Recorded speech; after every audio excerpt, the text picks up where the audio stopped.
Great. Okay. Welcome, everybody. Another session of the Community of Practice. And we have a guest today who is deep in the weeds of launching a social co-op with a lot of interesting community partners.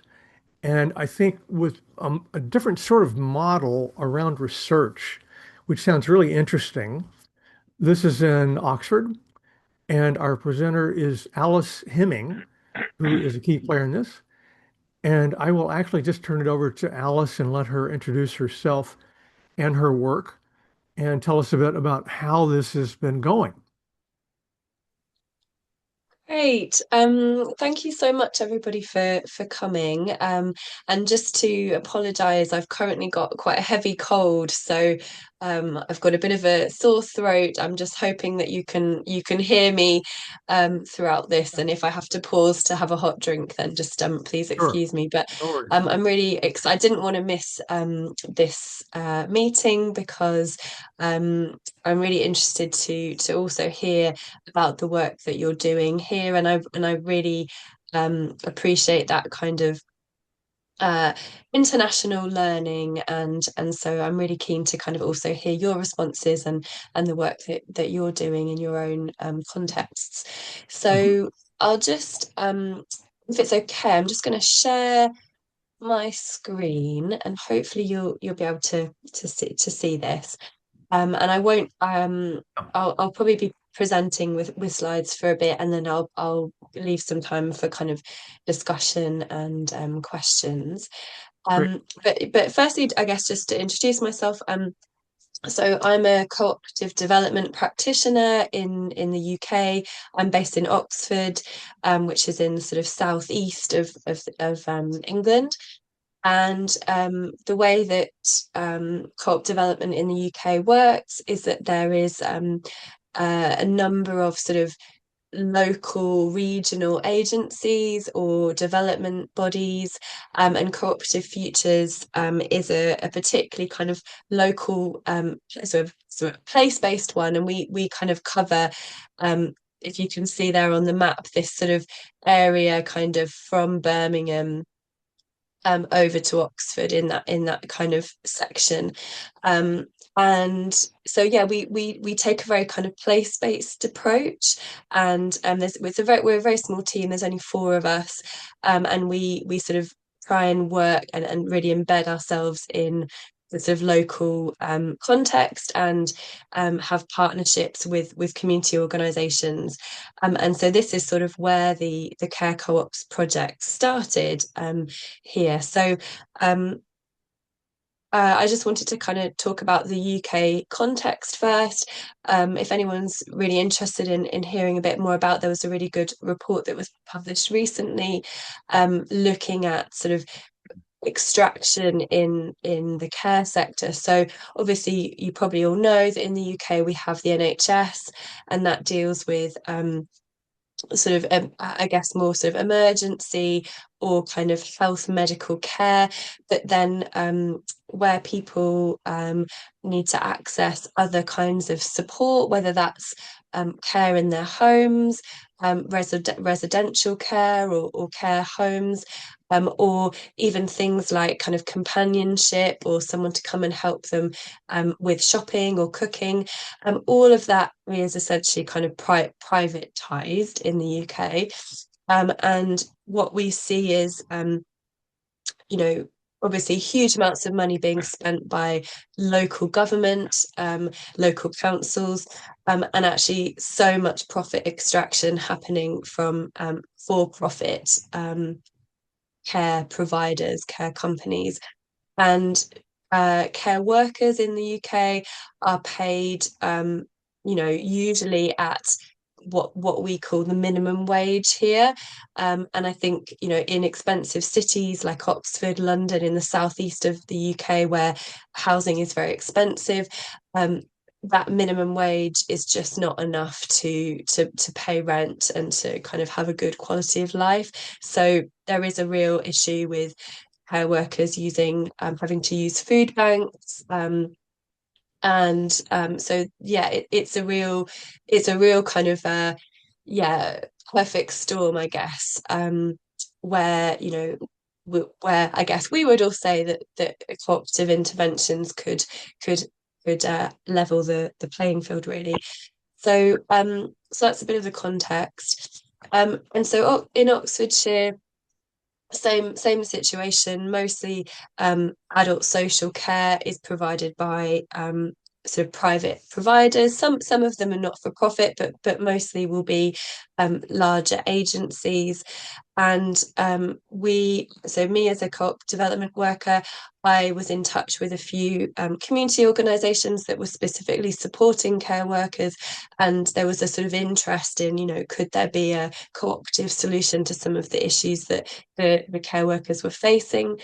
So we were able to get some funding from our local authority, our sort of local government, for a year-long kind of pilot project, and it was set up to be a sort of research and development project. So we would do this sort of participatory community research into kind of needs, and then we would look at trying to kind of develop a cooperative business out of that. And I think what was really key to the project, through our research, but also through working with these community kind of grassroots groups, we identified that there's a real issue, in particular around sort of racial inequalities in the care sector. So some of you who've been following the news know that there's at the moment quite a hostile environment towards migrants in the UK, and sort of visa conditions around migrant workers have definitely tightened up in the last year or so. And our workforce, our care worker workforce, is I think in Oxfordshire, I think it's about 16% are migrant workers. And I think there's also racial inequalities in terms of, so in Oxfordshire, I think 36% of the workforce are Black or global majority, but only make up, I think, 11% of managerial roles. So again, sort of injustice, I guess, in the kind of care system. So we kind of set out to partner with groups to kind of try and understand those issues. So yeah, Did, we did had you we had say 16% migrants or 60% migrants? I think it's about six. I think about 16, or it's between Okay. 16 and 26. I think I might have forgotten, um, but yeah, we're actually going to be publishing a report, so I will definitely be sure to sort of circulate that once we've done that. But yeah, so it was a kind of a partnership of different organisations, community-based organisations in Oxfordshire, as well as we also partnered with an academic that's based at the Oxford Brookes University in Oxfordshire, and we had a team of sort of community researchers and a community engagement lead as well. And so we did a number of sort of participatory community research sessions. So people might have heard of participatory action research, but we were really trying to use that model. So having conversations, finding out from people who've got experience of care, either as care workers or accessing care services. And we tried to sort of basically do a big kind of data analysis from these different events that we did to kind of look at what are the sort of needs in Oxfordshire that could be addressed through kind of cooperative or more co-produced models. And we also talked to existing care cooperatives in the UK. So there's around, I think maybe around 20 that exist currently in the UK, and they're between sort of 5 years old and about 20 years old, but most of them are relatively new, I'd say. So we did some research activities. We got people to kind of share their personal experiences. We heard a lot of kind of personal reflections on people's experiences of care. And we kind of compiled it. I won't go through this all in detail because there's a lot of information here, but obviously the kinds of things that we heard are things you might expect around, poor pay, the expense of care, lack of kind of career development and training for care workers, poor planning and coordination by agencies that led to kind of, you know, pressures for care workers, quality, you know, and relationships being affected by the pressures. There's a lot around sort of blame culture and organisations trying to shift blame onto workers. We also heard a lot about, again, sort of challenges that migrant workers were facing, particularly in terms of career progression and security. And we also talked quite a lot about, actually, you know, we have really diverse demographics in Oxfordshire, and actually that there's a real opportunity there for providing more kind of culturally appropriate or competent care, so trying to match people who share a language. So there's a lot of really interesting factors that we heard as challenges, and then what we try to do is kind of translate that into some aims for the cooperative. So we came out of the research with these particular aims of how the cooperative should be designed.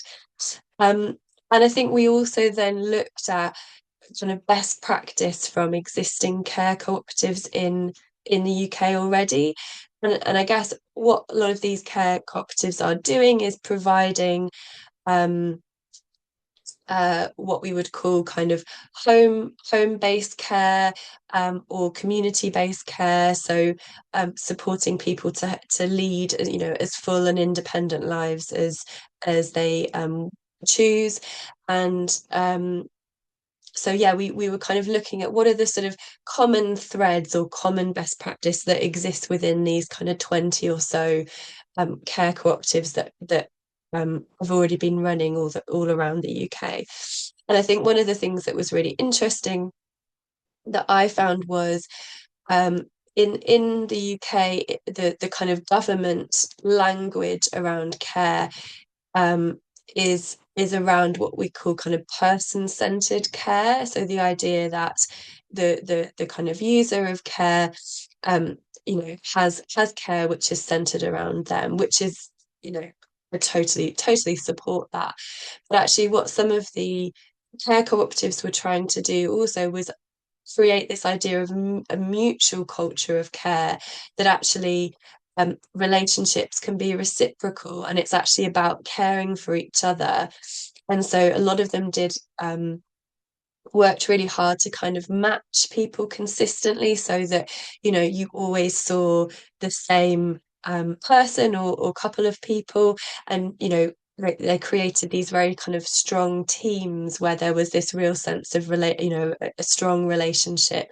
And they also placed a lot of emphasis on community activities, social activities, doing purposeful activities in the communities, like going and doing some litter picking.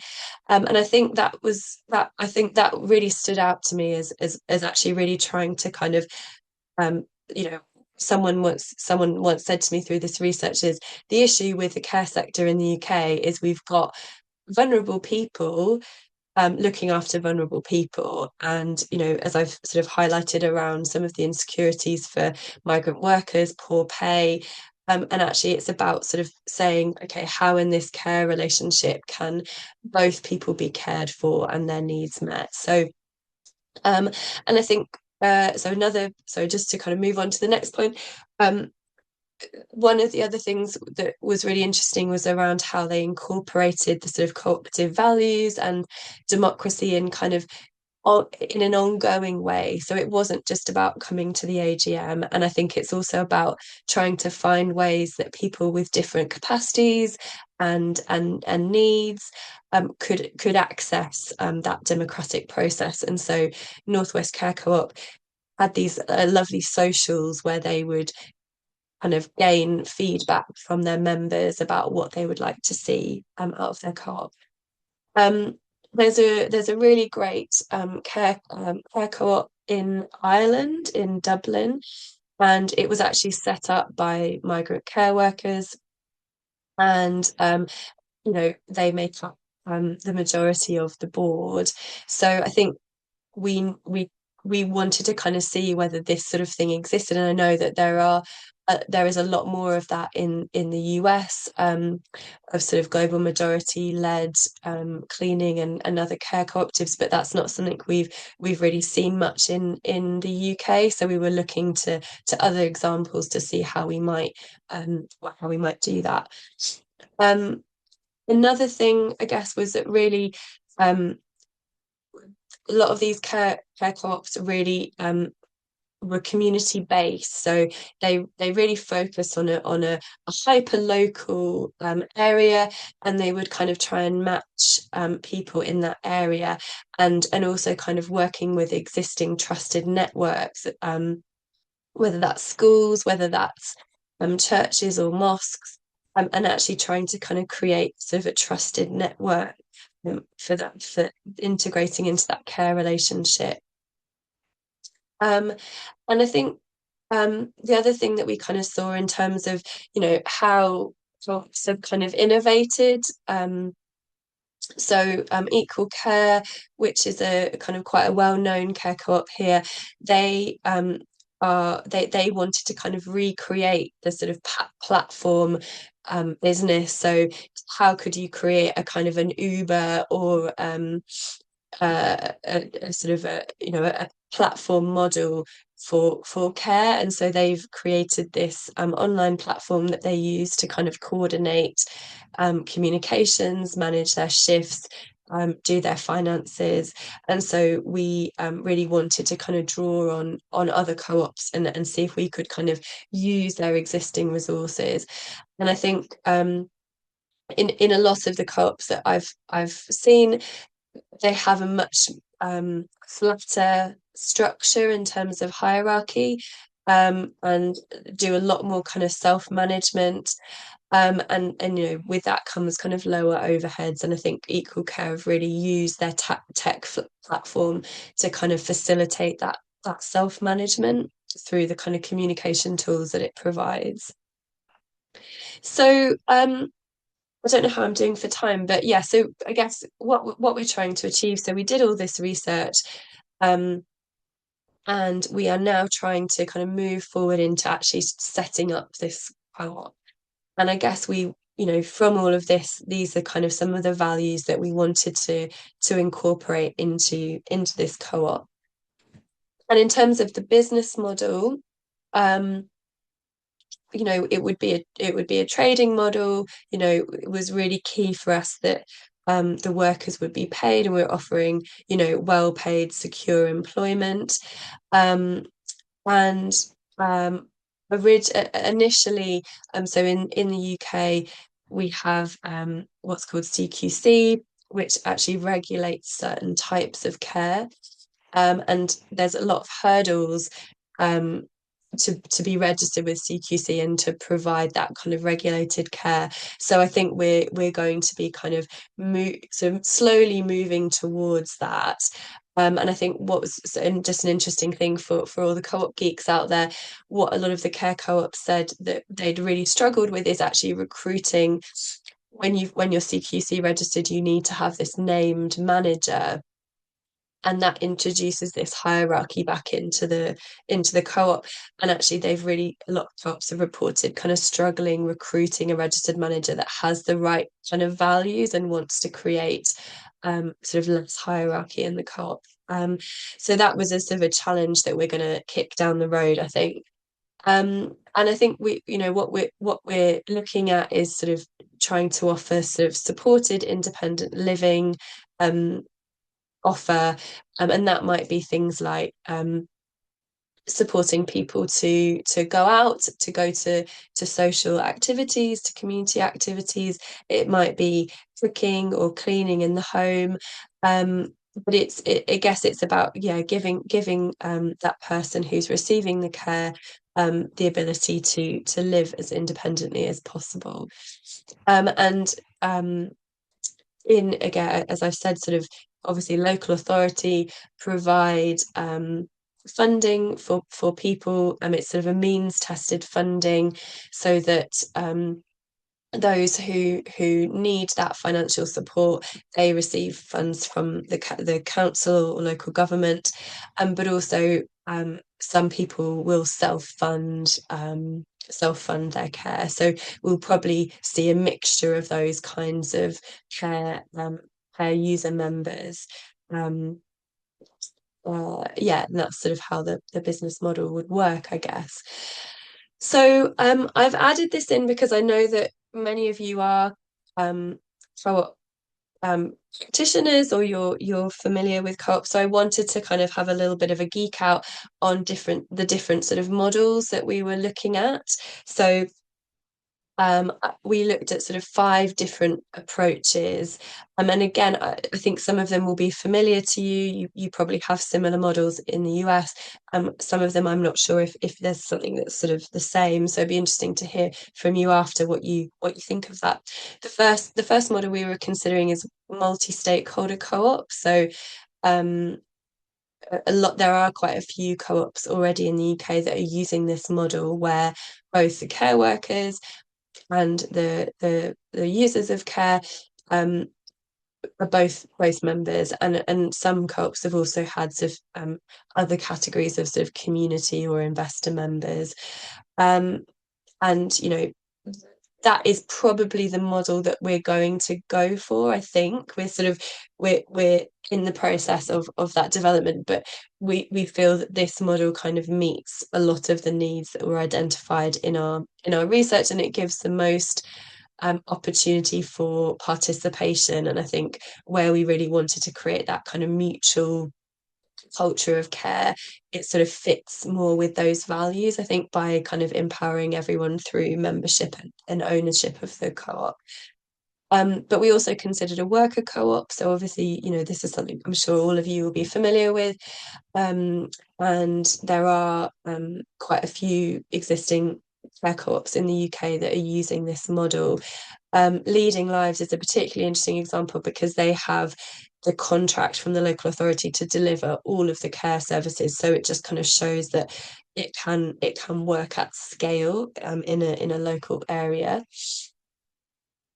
We also looked at a user co-op, so the co-op that's controlled by service users. And we looked at, there's a particular funding model in the UK that would fit particularly well with that idea of a user co-op. And there is one that exists actually that's a co-op of sort of families and users of care. And yeah, so that's the sort of user co-op, and I guess that what they would do is sort of purchase in care services from either self-employed care workers or from other agencies. But we felt with that model there wasn't necessarily a way of guaranteeing how those care workers were employed by their other employers. And the other model that we looked at, which again we've decided not to go for because of some of the complications around self-employment in the UK. But what is very common in the UK is our consortium co-ops for freelance workers. So it's used a lot for sort of workers in kind of tech and illustration or the arts, or actors agency consortium co-ops are quite exist here in the UK. And a consortium co-op is one that sort of trades within its membership, has mutual trading status, and so the consortium co-op wouldn't necessarily, it would act as like an independent agency, and would provide sort of shared services for the care workers, like insurance and marketing and administration support. But the co-op wouldn't necessarily deliver the care directly. Those sort of self-employed care workers would be doing that kind of outside the co-op, but using the consortium co-op as a support system. So I was quite keen on, I was quite interested in that model because it hasn't really been done in the UK in the care sector. But again, there was a lot of complications around self-employment. And just to kind of mention, some of you might be aware that we have in the UK what we call a community co-op model, which is called a community benefit society. And this is it's sort of a bit of a fudge between a co-op and a charity, and community benefit societies can get charitable status for kind of financial exemptions. But community benefit society is a co-op where it exists to benefit its members and the wider community, and so anybody from the community can be a member. I think there is one care co-op that has this model, but I think we felt that that might kind of dilute again sort of the participation and ownership that would be possible. So kind of where are we at now? We've sort of finished our research phase. Our kind of funding runs out in January, and we're currently working on our business plan and financial planning, and also kind of working with the members to kind of train.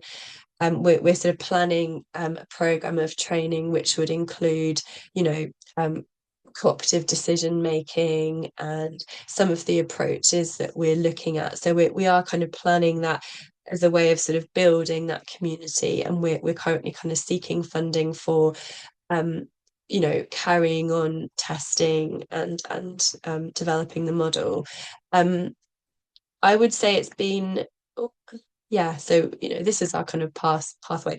I would say it's been a very it's been a very tricky project in lots of ways, because as a co-op development practitioner, often the way that I work is that we're approached by a group that already have an idea for a co-op, and you know, we support them on that journey. But this was a lot more I mean, I don't want to say top down, because we really tried to have that community participation research model. But actually, we were doing a lot more to kind of seed and sort of plan the co-op than we would normally do, I guess, as a co-op development practitioner. So I guess I wanted to kind of share some key learnings. It's you know, a year-long funded project was obviously very ambitious, takes a lot more time than you expect. And I think particularly the community research, I think, has been you know, it's slow because it's about engaging people and you know, trying to find those who are interested in becoming members. But actually that community research, I think, by having that approach, I think, you know, the results of or the findings of the research are things we probably would have anticipated when we started. You know, we know that there was an issue with pay, we know these things, but actually it's been more of a process of building membership and engagement. And so I think it's kind of been a sort of a doubly beneficial approach, I think. And I think one of the really key things was Ihoma, who was our community development coordinator. We recruited her and another person who was doing the research, but Ifoma is working as a care worker, and she is also a migrant care worker. And so that was, I think, having a team that had lived experience was really important. Because I don't come from haven't, you know, worked as a care worker, so it was really, really important to have that. And we also had a steering group that we've consulted and sort of at various points of the research, and we tried to make sure that that steering group had representation from different groups. So we had care workers, we had users of care, disability sort of advocacy organisations. We had someone from a union, from local community groups. So and we paid those people to be on that steering group because we wanted to kind of value their time and sort of lived experience, I guess.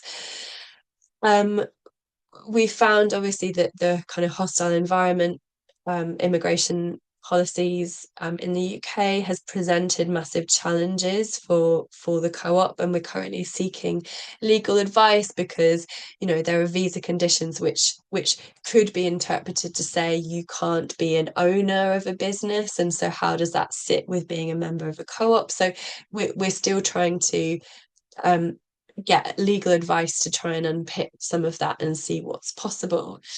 And I think when we set out on this project, we thought, we would really try and piggyback onto what other cooperatives have done and really learn from them. And we were thinking, how some of you might be familiar with the idea of kind of strawberry patching co-op. So, rather than that co-op expanding or growing, actually can it just replicate in different locations and use a similar model? So that would be the ideal.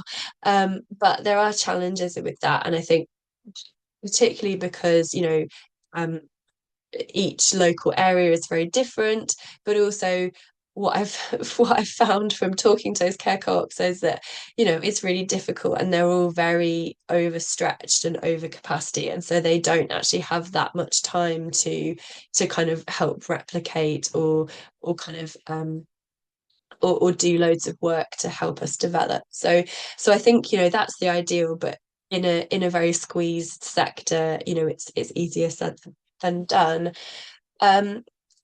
Probably lots more learning to share, but I don't want to keep you for too long.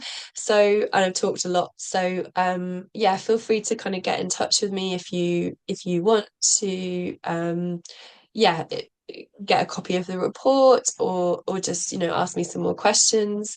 But I'll stop sharing now and have a drink and my croaky voice. Sure. And yeah, wait for your questions. Yeah, thank you so much for listening. Thank you, Alice. What wonderful work. And so intentional and careful in the way you laid all this out. I was curious when I heard about this research project you were doing at the front end. There are people that might have said, well, don't we already know what we need? And so, and the answer is always probably not, maybe not quite. If you have the ability and the funding and the time to do that kind of participatory research, then you turn up all kinds of insights and solidarity, right? Buy-in that maybe you didn't realize you needed or quite so deeply. So anyway, that is great. We have some questions already. I'll go ahead and start with Rodney, who wants to know about two things. Go ahead, Rodney. Yes, I wasn't sure what you meant about mixing, how did I phrase it? Employed and self-employed roles. Can you explain? Yeah, so I think some of the existing care co-ops have used a sort of a mixed model of some care workers will be employed on full-time or part-time contracts, and then others will be self-employed, and they might be, doing other self-employed care work.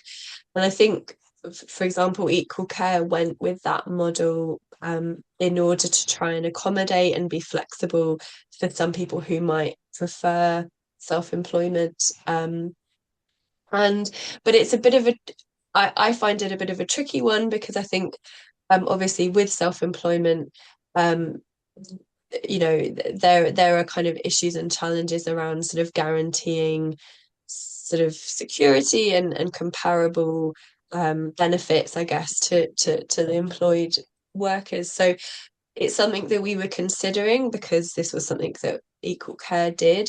But I think the more we've discussed it, I think we do want to aim for employed contracts for the care workers, just to provide that security really.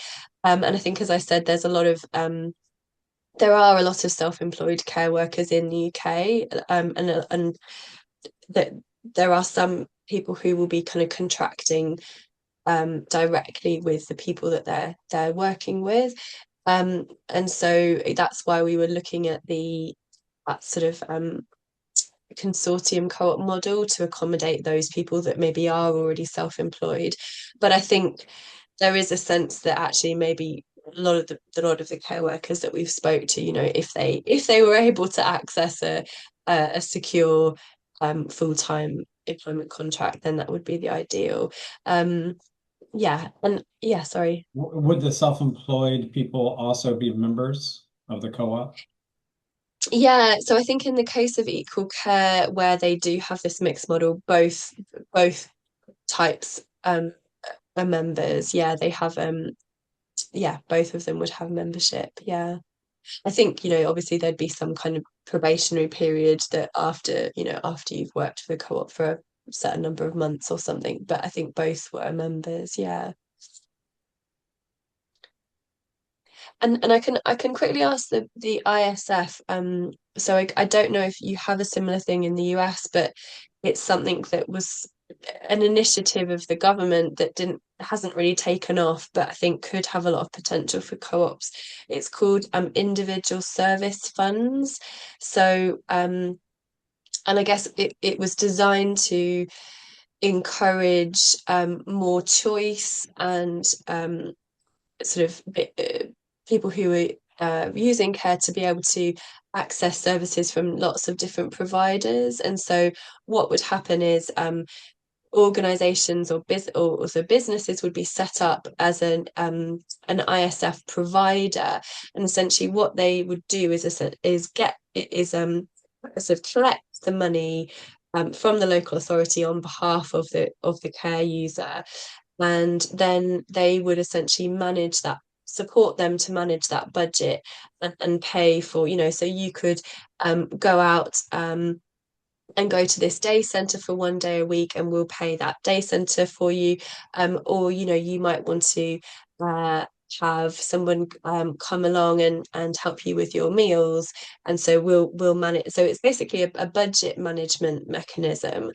But I thought that would feel like it would really fit, because I think the whole point of that fund model was it was about choice and having more ownership over your budget.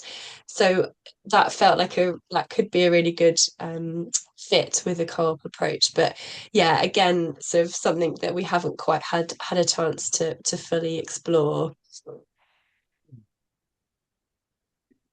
Alice, I want to ask a question about a term that I suspect many people here will know, but I wanted to ask the question because people may be watching the YouTube recording might not, and that is the term co-production. What does it mean to co-produce social care? Yeah, so I think this has been a big buzzword in the UK around care. And I think there's I can't remember, a piece of legislation that talks about co-produced care plans. And I guess what that means in sort of the government speak is that people have slightly more involvement in choosing the care that they receive or the activities that they attend. But I think what we've heard from the research, and also I guess what we know anecdotally anyway, that sometimes that can be a bit of a tick box exercise. And one of the people who was on our steering group, who receives care services, she was saying that actually it's often a different person every day that comes and visits her, and she really doesn't have any choice over who that is. And so I think it can be, I think this idea of co-production, I think, can be a bit of a tick box exercise. Obviously when we were able to get the funding to do this pilot from our local authority, our local government, we said this is all about co-production, and they said, yeah, great, here you go, here's some funding. But we were like, right, okay, well, we want this to be deep, we want this to be deeper, actually. I see that cooperation or the cooperative model is an extension of that idea of co-production, because it's about genuine ownership, it's about participation in decision making. So I think, yeah, that for me is, I guess the nuances around that term, and I guess how I'm using it maybe. Mhm. Anyone else want to jump in?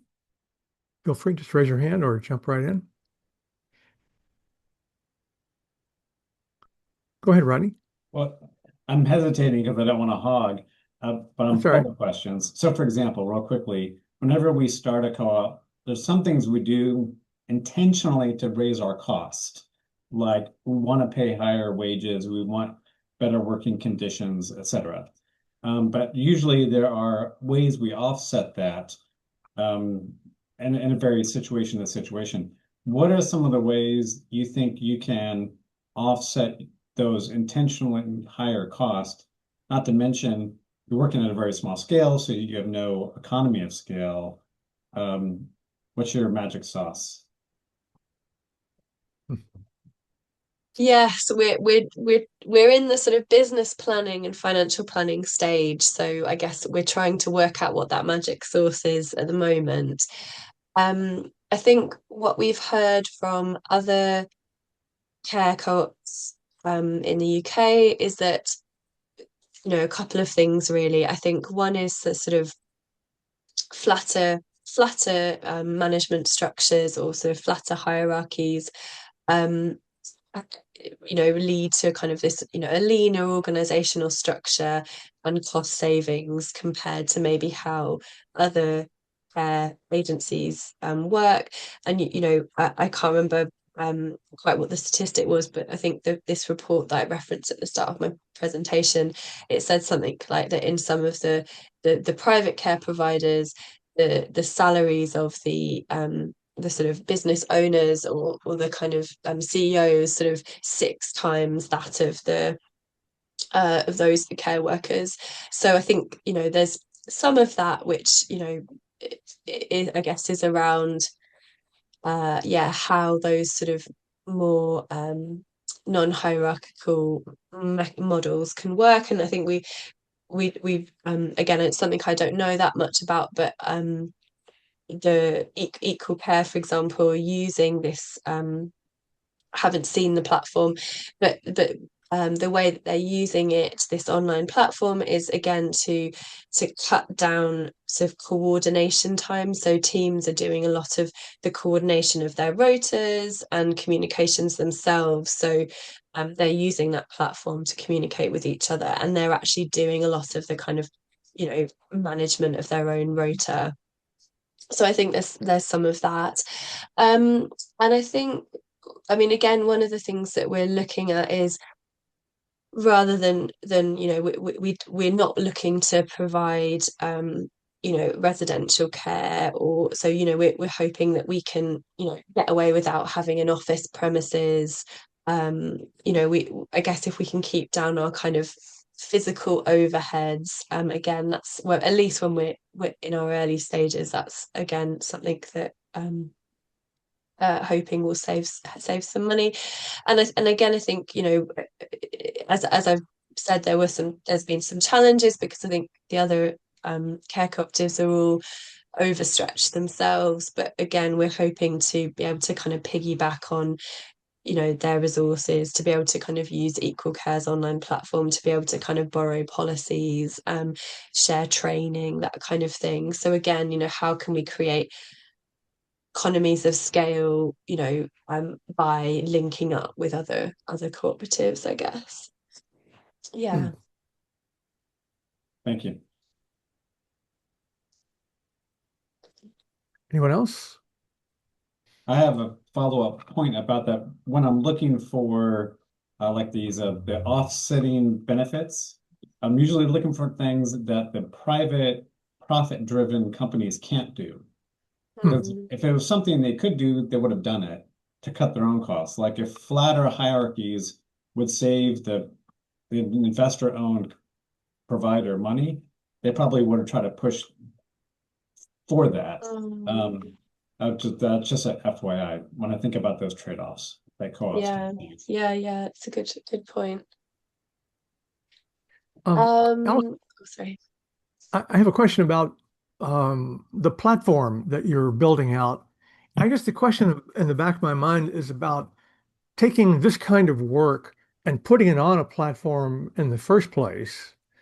In other words, the question about relationality and all of that. I just wondered what your sort of philosophy is about avoiding the way in which sometimes platforms take workers and just commodify their working day, which we know is a troublesome thing in the care sector. But how are you going at that? And how far do you think the platform ought to even be involved in the kind of labor tracking practices and all that kind of thing we see elsewhere in the economy? What would your thoughts be on that?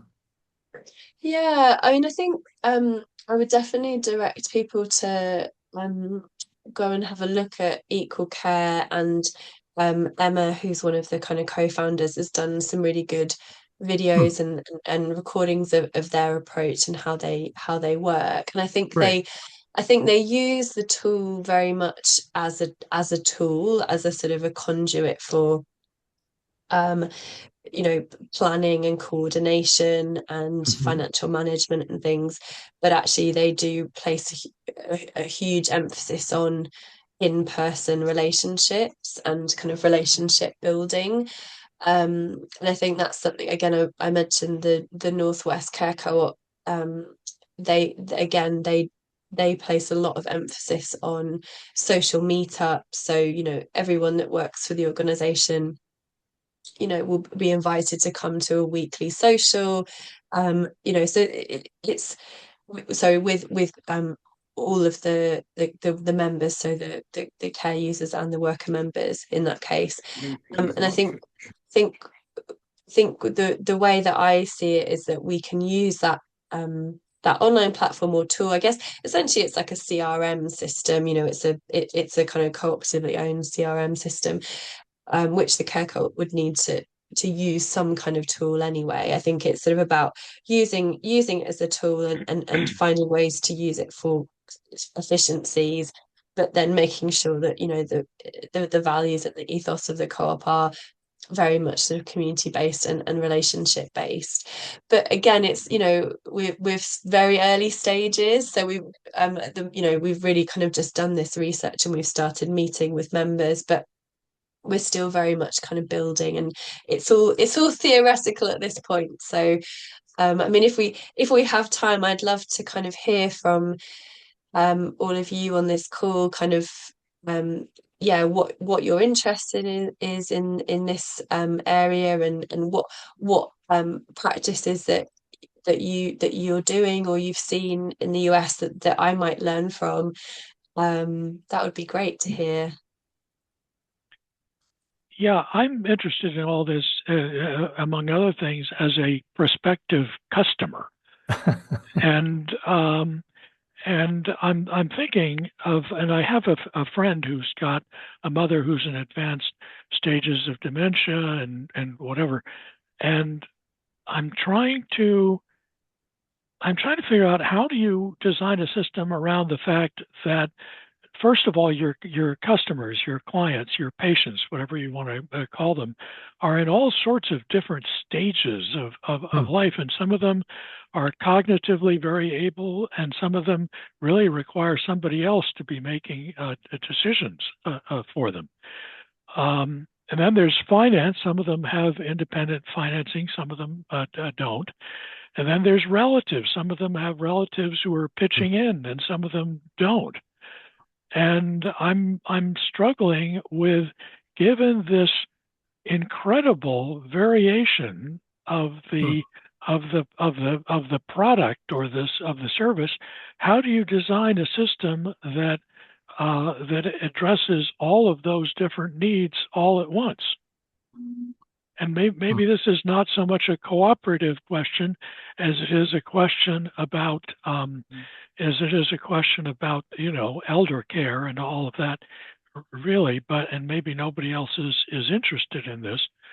But I think cooperatives do potentially play an important role, in the sense that it would seem like the ideal situation might be a cooperative which is managed by the users, who are at various stages, and that the users who are in more advanced or less, how should I put it, who are more in possession of their faculties would look out for the interests of those who are less in possession of their faculties, but that the whole operation would be run on a customer-based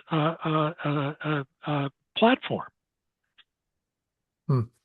Anyway, thoughts? I'm sorry to take up time with this, but Great question. I could try and answer a little bit from again what I know from other cooperatives, and I think one of the things that the Northwest Care Co-op really try and do is it's participation in the democratic process can look like a lot of different things. It's not just about coming along to the AGM or attending a board meeting, because that's not it's not for everybody. And obviously, there would be, I think, in Equal Care and the other kind of multi-stakeholder co-ops where user members, where users have membership. I know that actually some of the kind of board members maybe are family members or kind of, friends or family members of those receiving care, as well as people who are receiving care themselves. So I think and what Equal Care call them is advocate members. So friends or family members can become advocate members. And I think, sorry, and just to go back again to the Northwest Care Co-op, so again, they try and create different ways for people to participate in that kind of democratic process through, having socials where people can come and give their feedback about what activities they'd like to see or how they think things are going. And I guess it's just about, democracy or participation isn't just about the kind of more formal process, that it's about kind of living participation in other ways. But again, I think it's a challenge. I think some of the multi-stakeholder co-ops have found having user member participation on the board of directors is, not as people aren't as able to participate. So I think it's Alice, I want to ask about volunteers. In the Italian models, for example, volunteers are often part of the structure, the membership structure of the multi-stakeholder co-op. And they have figured out a way to manage this so that I think, they're not exploiting labor that does not want to be exploited. These are, by definition, people who want to be helping in some way. They're often family members who would be volunteering for whatever organization, their relative happen to be working with. But I wonder if that kind of labor doesn't sort of offset a little bit of what Sandy is talking about. In other words, it's a kind of a cushion, both in kind of a literal way financially, because it could bring down the overhead for the organization, but also in terms of sort of the co-production, having volunteers there and committed, presumably would be a kind of a buffer for some of these kind of organizational challenges. And I just wondered if the volunteer component is part of your thinking and what you would say about that generally as a potential benefit to the co-op. Yeah, I mean, I think that's a really good point, and actually, I've made a note. I need to go and look into the Italian co-ops and how they use volunteers more. That's really interesting to know. I think it's really tricky, and I think obviously so much of care is informal, and we all are cared for and caring in lots of different ways in our lives, and I think there's definitely value in kind of recognizing that. And I think there's this tension, I think, for us really as well in how do we make sure that those who are in caring positions are also kind of remunerated properly where is a job for them. So I think I think our model probably wouldn't be sort of largely dependent on volunteers. We would Mhm. be trying to pay Sure. people. But Sure. I think, I think it's a really good point. It's I think something definitely to explore. Um, yeah. Okay. Anyone else? Well, I think there is an inherent contradiction here because I'm a great believer in worker cooperatives. You've got the workers, and from the workers' point of view, the easier way to do the work might be not to answer the buzzer quite as quickly, right? Mm. But from the patient point of view, the desideratum might be to have that buzzer answered right away. And so how do you, and those are, I think, very real tensions. And how do you reconcile them? Anyone? I have a thought, but I'll let Rodney go first. I, as in so many co-ops, I think market forces play a role. You know, if you are too slow too often, you're going to lose the customer. And if Hmm. you keep losing customers, you may not be kept in the co-op because the co-op Well, can't you afford might to want to lose that particular customer. and then you're in the wrong line of work, and then you have a problem Well, with you know vetting what? your That's what I was going potential to say. employees. This is not exactly a perfect answer, but you know, there is something about people who want to be involved in a social co-op in the first place. You could be working at the bakery. You could be working at the auto repair shop. You could be making a lot more money. So if you're going to sign up, presumably you have some, inspiration within you, some need within you maybe to do this kind of work. And so I think partly from what I've learned looking at the way the Italians go at it, they kind of take that for granted. We're going to have to all answer the buzzer, you know, if you want to do this. And if you prefer not, that's fine. Go work for the bakery co-op. And Not a I perfect think answer. one of the things that again some existing co-ops talked a lot about was kind of recruiting for values, not necessarily for experience. And Yes, so exactly. one co-op was Exactly. kind of saying, actually, we don't care if you've never worked in the care sector before. We just want to Sure. know that you've got the value, you've got the right values. And actually, a really nice thing that one of the staff members said was, we want to recruit people who are fun to be with. That was kind of their Mhm. priority for recruitment. It's that someone who would have a passion for that work and Mhm. wants to be there, I guess, at the end of the day. Yeah, lovely. That's great. Anyone else? Yeah, I do want to add one little kind of wrinkle to a lot of this. And that is, at some point in 2008, the global population of humans became more associated with urban environments than rural. Hmm. And that takes a little bit of time to play out, a generation or two at least. So in Europe and in the UK and in North America, Canada, the United States, and Australia, we have this baby boom generation. And there's a sense of success, of trajectory, of accomplishment, of hierarchy. And that doesn't necessarily fit with the global South. So when there's 1.4 billion in China, 1.4 billion in India, 1.5 billion in Africa, and we're considering the global energy and how individuals are finding their way to feel like they want to be a part of their community or do cooperative work or do care, this value of these dynamics that we're in, these conversations in this Hmm. research, I mean, wow, what turbulence. So bless your heart for all the work that you're doing to stay present and careful with all the differences and the misunderstandings, because this is a dynamic time Yeah, to be alive. yeah, for sure. Careful. That's a good watchword. All right. Everybody, anybody else? We're good?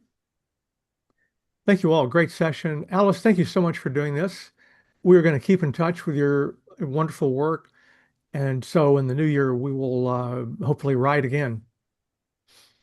Yeah, Elias, get that recording out as fast as you can, if you would. Shall do.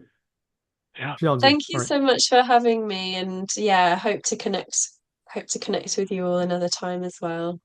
Lovely. Thank That'd be great. Thanks, Alice. you. Thanks, everybody. Bye. Thank See you Thank you soon. you. all. Ciao. Stay Bye. well.